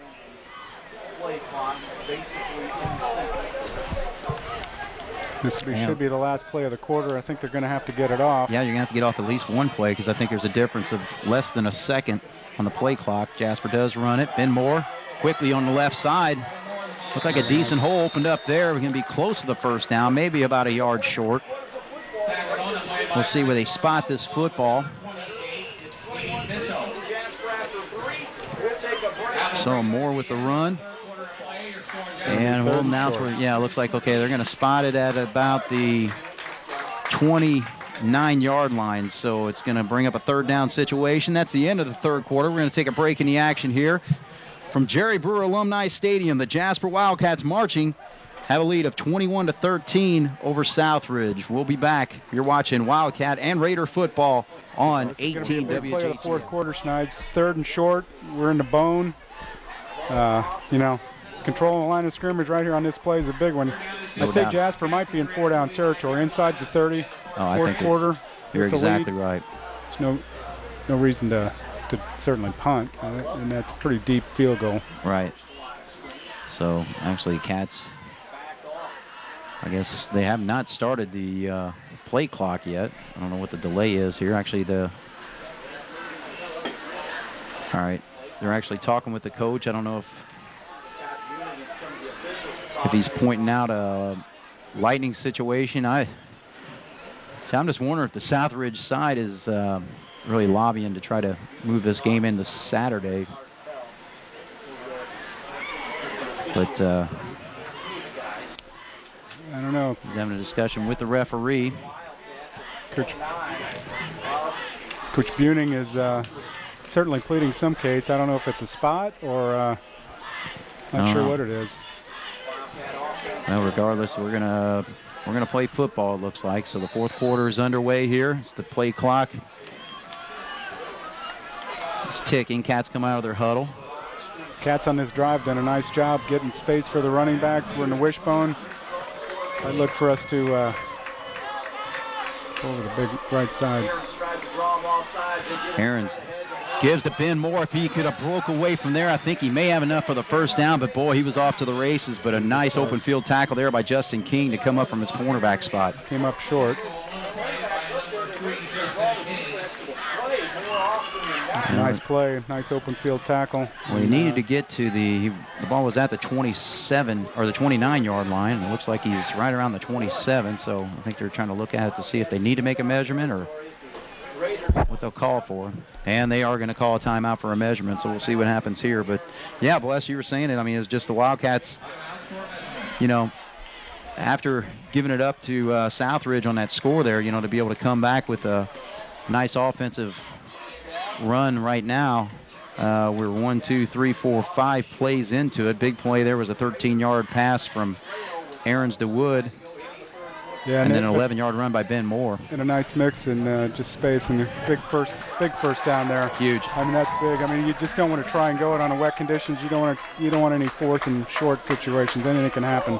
So that was a nice job. Ben got outside. Southridge, I missed who the player was, but made a real nice tackle there, open field, which is not an easy thing when you're chasing Ben Moore, but really a nice play. And it sure would have been a big one if he'd come up a little short, but Cat's fortunate to move the chains. All right, so 1st and 10, ball at the 27-yard line. Credit him for a 2-yard run there for Ben Moore. Wishbone backfield, and it looks like confusion as Aaron's going to have to keep the football. And somebody went the wrong way. But Aaron's ducks his head down and gains maybe a yard on the play. So move the ball to the 26-yard line, 2nd and 9. Clearly not the way they drew that one up. I don't think Nolan is our option for running, at least not right now. And the Cats not going with the no huddle. They've been huddling up the last few plays here.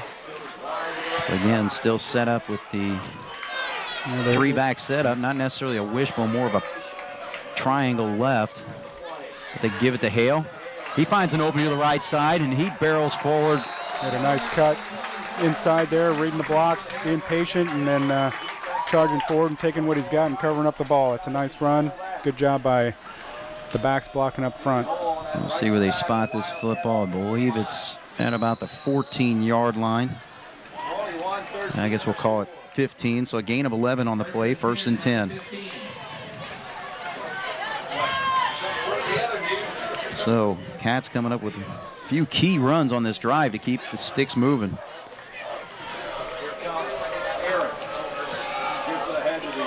This time the give is to Songer, and Songer not being denied, even though he was met at the line of scrimmage, spun off and kept barreling forward. Sometimes you got to be careful with it. And now I think he slammed the football down, and we're going to get a penalty on this play, Bless.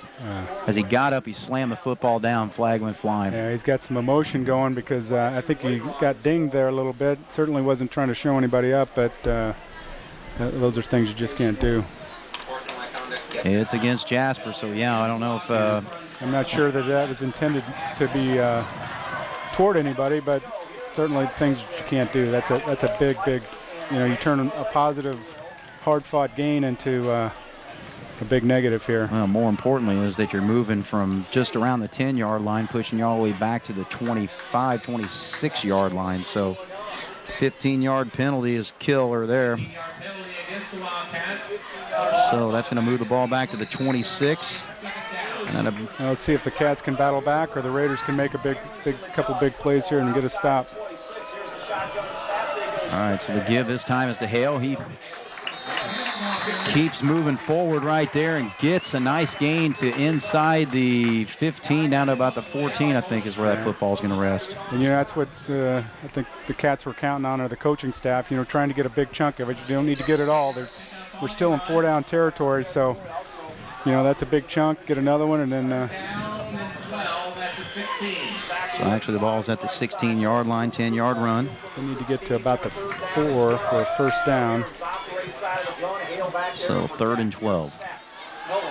Nolan back to pass. Rifles went over there and just a little bit too tall for Austin Alice, and he's not able to haul it in. And so the Cats are going to have to try to put 3 on the board, because you got to come up with some points here, Bless. Yeah, you really do. And with Cal Kruger's big leg, distance certainly isn't an issue here. Field conditions can come into play, though.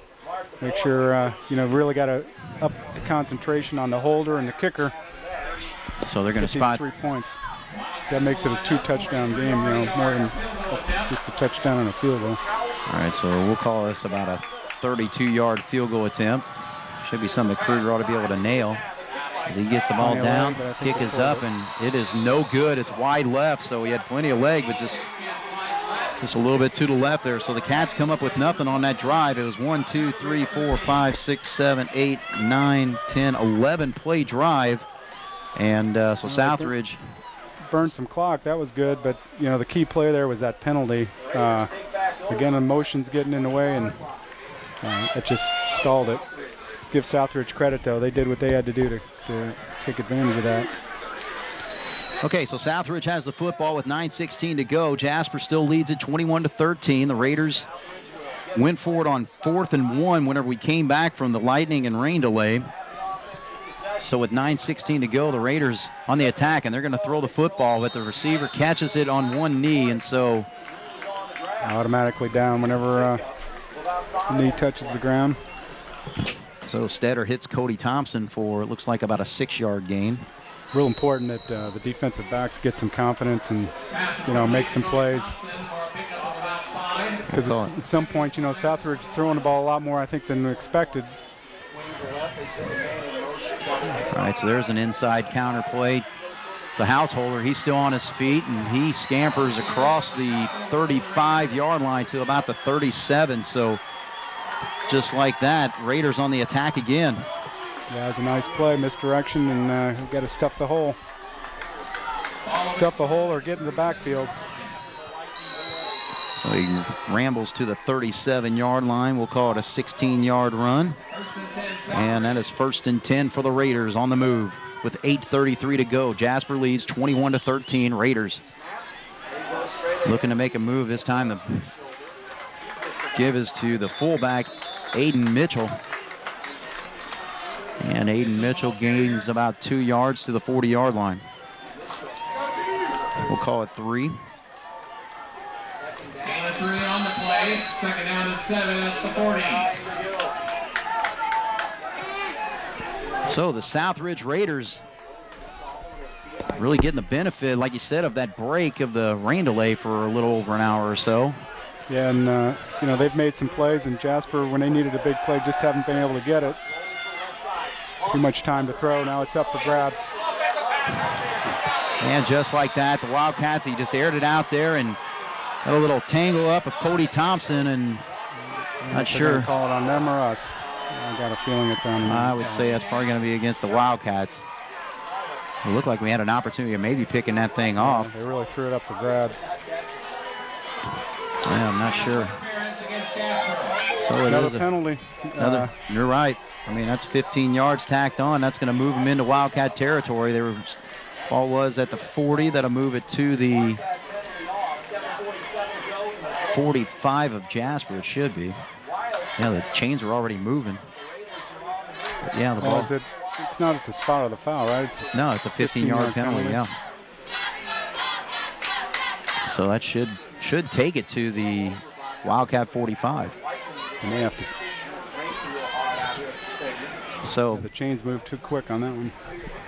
But here's the thing, Bless. It's the passing game that is really starting to bite the Wildcat defense because, again, strategically we put some extra guys on the line of scrimmage, which was working fine there, but still you get kind of sucked in a lot of times, your defenders do, especially your defensive backs and sometimes linebackers there, and it just opens up some things. So, Southridge with a big touchdown play, and then, some things that are opening up here, and, the Wildcats with a penalty that time. A couple of keys on that one is the quarterback wasn't contained. He got outside, got some extra time, and then once he throws it up, our defensive backs have to go to the ball, play the ball, and make a play on the ball, and,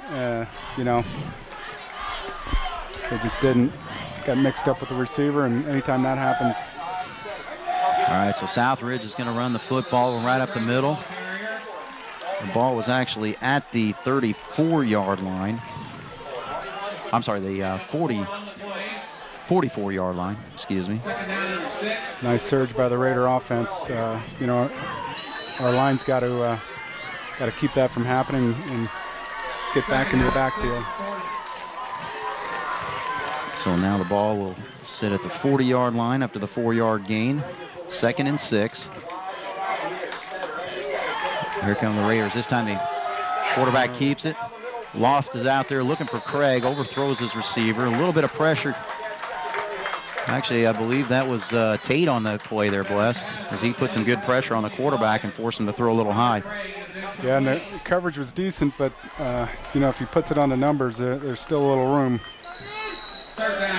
So with the pass incomplete, we're now facing a third and six situation for the Southridge Raiders. Again, Jasper leads at 21-13. Clock stopped at 7:08 here in the fourth quarter. Yeah, big play here for both teams. Raiders with a wing right, split left. This time they give to Craig, and that's where he's looking for. He's been doing this wanting to do this all night, and he just gets to the outside, and it takes Braden Betts to bring him down, but not before he gains a good 20-plus yards. Looks like about a 22-yard gain there. It's a nice job. The first guy came through, faked him, and then gave it to the second guy with a nice hole. And we got to plug that up or just not let those gaps happen. It's a nice play by Southridge. Good run. Held on to the ball at the end, but a big third down conversion. We'll call it a 24-yard gain as the ball now sits at the 16-yard line. 1st and 10, 6:44 clock running. Jasper leads 21-13. Southridge on the move. There's a lob out there, and looked like could have been a push off, but they did not make the call as Cody Thompson squeezes it and scores the touchdown. So just like that, the Southridge Raiders put 6 more on the board and just trail this football game by 2 points. Jasper 21, Southridge now with 19. So, yeah, it was just basically an air out right there, 16 yards on the touchdown. Yeah, just throw it to their big wide receiver. I mean, it's a nice play, nice draw up, and they put it in a place that, he had to. So, change of fortunes in this football game. After the long delay that we had, Southridge went for it on 4th and 1 and has come up with 2 scores so far. Going to throw it again into the middle. And again, wide open. So the Wildcat defense is just not able to control the passing game, as it looks like it's Cody Thompson catching that ball for the 2-point conversion, and we got a tie football game. So with 6:37 left in this football game here in the fourth quarter, Jasper 21, Southridge 21. You're watching Wildcat and Raider football on 18 WJTS. We'll be back. A few key plays there. We had Householder with a 16-yard run, but then a big play was the 15-yard penalty, the pass interference. And then after a 24-yard run by Connor Craig, now you're starting to see the hookup between Luke Stetter and Cody Thompson, hooking up for 16 yards for a touchdown, then also for the PAT, Bless. Their passing game looks really nice, and on that, they ran a guy over the middle, and I think after the fake, he was just wide open. So let's see if we can get a good run back. So Ben Moore. The Cats are, we'll see what happens with both these teams. If the Cats have a nice sustained drive and get the score, they've always got the advantage with the ball, but they need to make something happen. Well, the thing is, our last possession, we had a nice sustained drive that actually came up with nothing as we missed the field goal, but a key play there is that Ian Songer, after a nice run, we got, had that 15-yard penalty that pushed the Cats back. We were inside the 10 at that point. But now Cats finding themselves in a tough situation as Southridge all fired up, not giving up anything as far as yardage on that play. So that's Ben Moore carries the football Yeah, it's for time. basically a 1 yard game. Right now it's time to stay composed, stay in our game, continue to mix the pass and run, and find some plays, or Southridge is going to make some plays and make the stops. And you know, here we are, fourth quarter tie game, Southridge Jasper, another classic. No doubt about it. As Ben Moore this time, though, finds a nice opening up the middle. And he rumbles close to a first down. They're actually going to call a timeout, and I think they're going to measure it this time. They're going to give it to second him. and 9. They're calling for a first down. Oh, they did? Okay. So just like that, the Cats on the run. 9 yards on that play, good enough to get to the...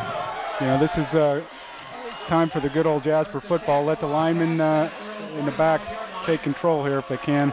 There's a little jump pass right there, a quick pass to the tight end. That always works for the Cats, especially with two good tight end receivers that we have in Alice and Hipschman. Hipschman hauls that in for about 10 yards, and I think we may have another first down. Yeah, it was a nice play. Quick fake, and they're going to measure dumped this it to time. him. First time we called Hipschman's name tonight after a big game last week. Certainly a nice weapon, good threat. No doubt about it. So quickly, Jasper's over the 50-yard line. So after a 9-yard run to get the first down to the 44-yard line by Ben Moore, and you got Aarons hooking up for a first down. There's plenty there. The whole football is past the marker. So 1st and 10 for the Cats. Ball now into Southridge territory. So quickly the Cats coming right back, but we just cannot have any mistakes like on that last possession with the 15-yard penalty. Yeah, the penalties, I mean, there have been 2 key penalties here since the delay that have cost the Cats and helped the Raiders, but the Raiders are the ones that are taking advantage of it. You got to give them all the credit in the world for that. Aarons drops back the pass. We're going to air it out. It looks like Wood gets some separation, and there's a little activity going on, but which way is it going to go? It looked like Wood might have been pushing off a little bit there, but also the defensive back, number 3, Justin King, going at it as well. Going defensive pass. All right, so this time it goes the Wildcats' way. It's like nice to put a little pressure on the defense there. Defensive back, one-on-one coverage. You know, Zach's got good wheels and good hands, so this time it's nice to take a shot at it. We'll tack on 15 yards on that play. That's going to move it. The ball was at the 46-yard line, should be at the 31, and that's where it'll rest. Looks like we're going to set up a double tight end in the eye with Ian Songer and Ben Moore. Wood split left. So the Wildcats in the I backfield. Give us to Moore in the ISO play, and he's got a lot of room, and he's going to take this thing all the way. No flags. Touchdown, Jasper. Great play. Ben's got great vision, saw the hole, and he just took it through there. Nice play. Good blocking up front, and Ben used his wheels just to charge through there. Huge play for the Wildcats. And good job to come back after giving up that score. Now we need some big plays by the defense. Well, and the thing is, you got to be able to open up that hole, and Craig Sander and Dylan Pearson on that side, right side of the line, did a great job on the ISO to open things up, and you just got a speedster like Moore to be able to race right to the goal line. So Cats coming in, they're going to kick the extra point. Lead 27-21 with 5:07 to go on the clock.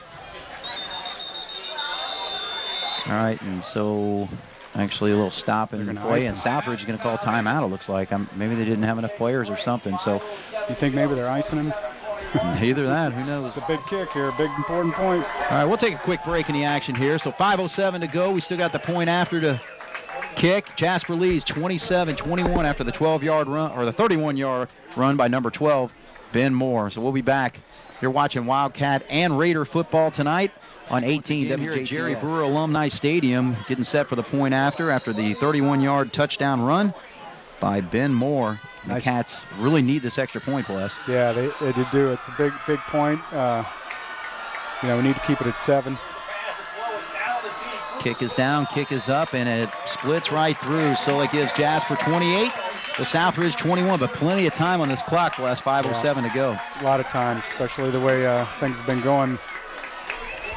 So actually, some of the key plays on that drive there, actually Ben Moore had a 9-yard run, on a 2nd and 9 to give us a 1st and 10. Then we had a nice quick pass play, tight end quick pass to Hipschman from Aarons. That netted 10. Then we had a 15-yard pass interference penalty when we tried to air it out to Wood, and Justin King was guilty of it this time. And then one play later, we had Ben Moore scampers 31 yards for the touchdown. Yeah, it was a good job by the Jasper offense to come right back and march down the field. And I'm sure an ideal situation is we run a little more time, but, you know, if you get the score, then you get the score. Now let's have the defense either stiffen up or you know, maybe Southridge answers the bell. Well, I'd like to see Kruger just get this thing to the end zone. He's having some troubles tonight. I mean, obviously a slick field now, and it is going to be fielded by Craig. He's their threat. He just waits to see if anything opens up and then fires forward and does get across the 20 to about the 23-yard line. So he really never got a full head of steam. I don't think he saw anything opening up there, boys. No, I think he was trying to be patient and wait for a seam to open up, and it just never did. Jasper did a good job of staying in their lanes, breaking down and making the play. So, you know, not very good field position, right where Jasper really would like them. So now it's up to the Jasper defense to make some plays and get Southridge stopped, or Southridge may answer. So the ball rests at the 23-yard line. 5 minutes to go for Southridge. There's plenty of time on the clock. They scored rather quickly on their last drive, and just like that, the offensive lineman jumped offside, so that's a break for the Cats to push him back a little bit more. Yeah, that's a tough start for Southridge. You know, after the nice drive they had last time, you just hate to start in a deficit like that. Big break for the Cats defense. His number 78, but his number is not on the roster, so I can't say who was guilty of it, but it was the left tackle for the Southridge Raiders. So that's going to make it 1st and 15 now from the 18-yard line. Southridge confident in his passing game, but short on the throw over there, trying to hit Thompson out in the flat. But yeah, it was a good fake and a rollout bootleg, pretty much naked, and Stallwood coming up from the safety position to put some pressure on him, made him rush the throw a little bit. And you know, Coach Ecker talks about that. You got to have pressure, not let guys get you know, comfortable in the pocket. And certainly their weapon with Thompson out there, it's really important. Well, the thing is, I mean, you just really got to key in on that. And, you know, like you said, I mean, if you get pressure on him, especially when he's rolling out in the flats there, you got to be able to make sure your defensive ends are getting there to him. So there's the inside counter play, and Householder looked like he might have an opening, but the Cats quickly closing, but not after he gained maybe 5 or 6 yards. So it looks like he gets the ball to about the 24-yard line. So we'll call it a pickup of 6 on the play. So number 16, Alex Householder. And he's had quite a few carries tonight. Yeah, they run that misdirection, and they've done a nice job. Really got to stuff it up in there, or we've got to get the linemen in the backfield, or offensive line getting a surge. A big 3rd down play for the Wildcat defense, and also for Southridge. And nice job downfield, good coverage this time. Yeah, he had no place to throw it. Did a good job of just putting it on the ground and not causing any more damage, and didn't also give up the sack. So the Cats on a 3rd and 9 situation there come up with a big defensive pressure on the quarterback, good coverage downfield, and is going to force a 4th and 9. And at this point, with 4:05 on the clock, down by 7, Jasper leads at 28-21. Southridge pretty well has to go for it, Bless. Yeah, they really do. They don't have enough time, and you can't, the way Jasper marched down the field, they really have to go for it, not count on their defense to make some stops. 4th down and 9. This is the ball game maybe for the Southridge Raiders. If they can convert, they're still alive, but air it out and way overthrown. So the hookup does not happen this time on this drive between Cody Thompson and Luke Stetter. It was a nice thought and a good play. I mean, you're going to throw it up to your big guy down the sideline, just overthrown. Never had a chance. Well, and here's the thing, though. The Wildcats still have 4 minutes on the clock. Southridge, I believe, has 2 timeouts remaining, so they're going to be able to stop the clock a little bit, but the Cats are just going to have to move the chains. Remember the situation against Wrights last year when we could have put the ball game away and just basically one score ahead, and So the Wildcats, even though we're deep in the territory, Southridge territory, at the 24-yard line, but still need to at least get a first down here, Bless. Need a first down. Score would be great, and the real key is to hang on to the football. Absolutely. Absolutely. Great point there as Hale carries the ball for about 2. And you're exactly right. We got to protect that ball and just keep possession of it regardless. So the clock's running at 3:47. Jasper up 28-21 over the Southridge Raiders. Here late in fourth quarter action. Looks like Ben Moore's back in for Nick. It's nice rotation between those guys. It's good to have 2 options like that. 2nd and 8. This time the give is to Moore. And he tries to spin away, and it's actually a nice tackle and stop there by number 28 for the Southridge Raiders, coming from his middle linebacker spot is Aiden Mitchell. So maybe gained a yard. Actually, we'll call it no gain. So from the 21-yard line, we're facing a 3rd and 8 for the Wildcats. Yeah, another big play. I mean, it's going to be a long field for Southridge if they get the ball back, but nonetheless, Cats really what they're looking for and really want is a first down here. Clock ticking, 2:48. Pitch out is the Moore. Nice block of the end right there, and but he's not able to cut back as actually the nothing there. Corner.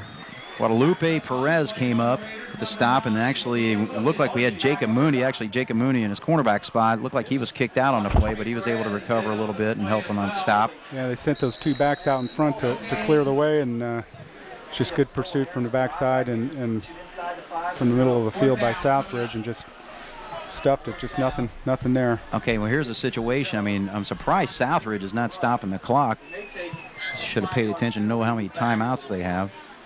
But looks like we got clock's Kyle at Kruger's 2:06 on the field, so we got the tee out, so we're going to go for a here's field what goal, looks like. Well, Jasper's going to call a timeout, I believe. Yep, so Jasper wanted the clock to run down as much as they could. 2:02 on the clock, 28 for Jasper, 21 for Southridge. And, in this situation, I mean, you're facing a 4th and 7. Ball's at the 20-yard line, so you're talking about a 37-yard field goal. Yeah, looks like it's right around the 21-yard line. So, yeah, it's about a 38-yard field goal. So the tee set up on the 27. So, I mean, Cal's got plenty of leg. If you can get it through, that'd be great, because that gives that cushion that the Cats are looking for. Well, again, with our long delay that we had as we were coming down toward the closing minutes of the 3rd quarter, and had a lightning delay that then became a rain delay, and eventually got back on the football field, and your Southridge Raiders actually had a nice drive. They went forward on that situation where it was 4th and 1, got the first down. They ended up scoring there. The Wildcats came back and got in a field goal position, weren't able to convert, and then Southridge comes back after a couple big plays, a run by Connor Craig for 24 yards and then a touchdown pass 16 yards to tie this ball game. Jasper came back with another score to make it 28-21. So the Cats are going to go for a field goal with 2:02 to go here. And kick here. We're going to call this a 38-yard field goal, and the kick is up, and the kick is no good again. So twice, Kruger lines up, gets plenty of leg into it, but just cannot get it through the goalpost. So Southridge with some life here with 1:57 to go, and I know the Wildcats did a great job defensively on that last drive, but boy. Yeah, they really could have taken control by either driving it down close and running some more time. 1 first down, and all of a sudden we're way under a minute by the time they have to turn it over. And then the missed field goals really hurt. Of course, Cal's got a big leg, and he's a good kicker. Just got to find a way to get those through the uprights. So the ball. Big defensive set here. Ball rests at the 20-yard line. So you actually get the advantage of that. It's almost like a punt, even though Southridge jumped early right there. Craig was way ahead of the snap count there. It's another big penalty to start the drive. It's actually what you got Mitch Lindauer in at linebacker. I think he's the new. So the 5-yard. First down at 15 now for the Raiders, back at the 15. Defense really for Jasper needs to make some plays, and the defensive backs, just absolutely critical that they're playing the ball and keeping it in front of them. 1:56 to go. Southridge with the football. Knocked back 5 yards there, so it's 1st and 15 from the 15 for the Raiders. See if Stetter's able to hook up with his favorite target here in the second half. And look at that. They brought the linebackers. Lindauer got in there and made a big play. Yeah, you saw him coming from the left side, didn't you there, Bless? Yeah, he did. He might have showed it a little bit, but too late in the count, couldn't stop it, got a good jump, and that's a huge play. Now all of a sudden, second forever. And now that's forcing Alston to use a timeout there, so that's going to stop the clock at 1:48. The ball is now at the 10-yard line, so they're going to be facing a 2nd and 20. We'll take a quick break here as you're watching Jasper and Southridge football.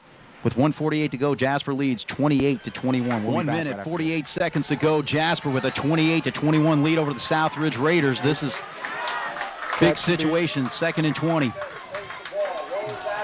Stetter lofts it out there and incomplete. So the Wildcat defense really stepping up when they need to, Bless. Yeah, making a nice play there. Grant was right there on the ball, and he tried to run with it before he caught it. I don't think he was going to catch, but Grant was there to make the tackle if he did. So it's good defense. 3rd and very, very long. Southridge has gotten pinched back here to a short field by a critical penalty. Second drive in a row. They started the drive out with a penalty, and then a nice sack by Mitch Lindauer and a surge by the line. So here we go. 3rd down from the 10-yard line. 3rd and 20. Now he lofts it out there and overthrows his receiver, and look at that. Now, how is that not a penalty when you have somebody grab your head and take you down when the pass is well overthrown? But I don't know. They got an uncatchable ball, maybe. I don't know. But yeah, certainly he went after the player, not the ball on that. But no harm done as the ball sailed out of bounds, and now it's one more shot, and I got a feeling it's probably going to be either a trick play or something high and long to Thompson. So 2 straight incomplete passes. But one thing they might be thinking is that tight end over the middle that they scored that touchdown on. I think he's just going to air it out here. It's one-on-one. Thompson, and he does catch this football as we had a little bit of tanglement going on out there between Teal and Thompson. Grant was there, and they had some contact. Grant falls, and he catches the ball. That's one where, you got to, as Coach Roller used to touch us, you got to go to the ball and catch it at its highest point. If Grant comes forward and jumps up and makes that play, then it's a different thing. And I guess they're calling incidental contact, but certainly the receiver is the impetus of the contact. So 30 yards on the play, pass out in the flat, and he gets out of bounds. That's just what the Raiders want to do because there's 1:26 on the clock. But boy, what a huge play. Yeah, big play. And he had 2 straight incompletions. I mean, he's really been a key weapon Thompson has for them. So 2nd down and 3 after 7 yards on that play. I mean, 4th and 20 something, and to convert, that's a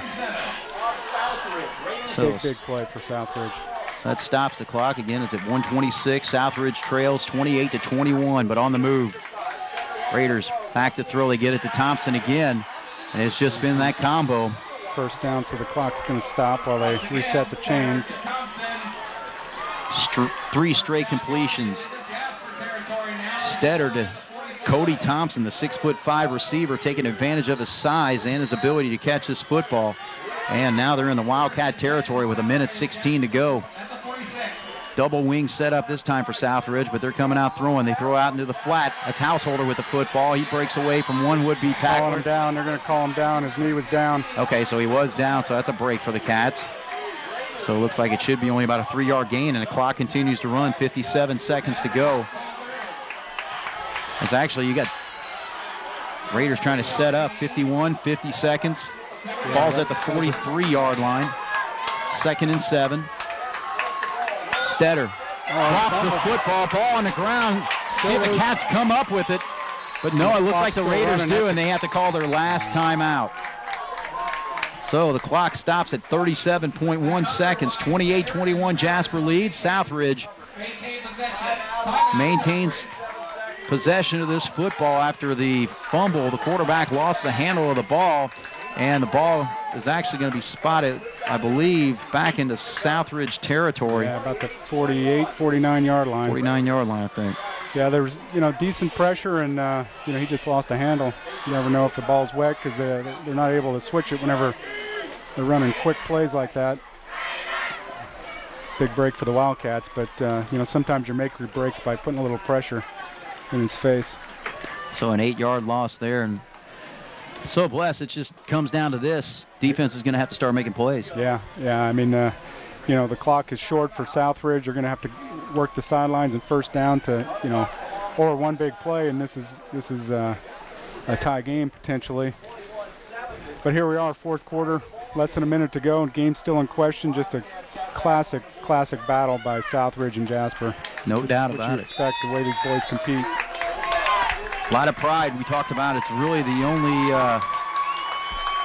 well, at least for Jasper, the biggest matchup of the year as far as against a county rival.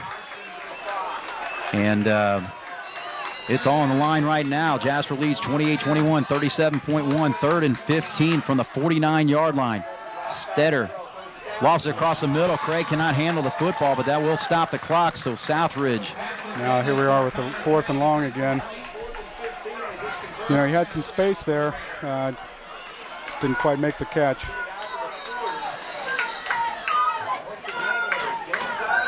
All right, so now there's another timeout since the stop the clock. I think Coach Eckert might have called timeout to set the D, I think. Yeah, that would have to be the situation. So let's take a quick break in the action. 33.9 to go. Jasper leads 28-21. Southridge escaped earlier with a 4th and long with a big play. Let's see who makes the big play this time. So 4th and 15. We actually got, looks like 3 receivers to the left. Southridge chucks it out there, and he cannot handle the football. That was Householder. Looked like he stopped. He was way short of the marker, so the Cats had a great opportunity to pretty well stop him short anyway. But yeah, they flooded the zone. You wonder if they might have been getting ready to pitch it, but nice play. Grant Teal was there to make the hit on the bobble, and good job by the Jasper defense to stiffen up. So a nail-biter for the Jasper Wildcats tonight. Southridge with no quit in them. 29.7 seconds to go, but the Wildcats are going to finish this unless a fumbled snap or something happens here, but you never know with the wet conditions that we have. But looks like Aaron's is well protected. And once they reset this ball, and going to get the ball set in 24, yep, we're inside of 25 seconds, so that's going to be the ball game. So well-played game by both teams, or at least well-fought game by both teams. Can both be proud of what happened here tonight. Absolutely. So, I mean, there's your final. Jasper 28, Southridge 21 in a big-time battle here at Jerry Brewer Alumni Stadium. Both these teams coming off big wins in their opening games. So.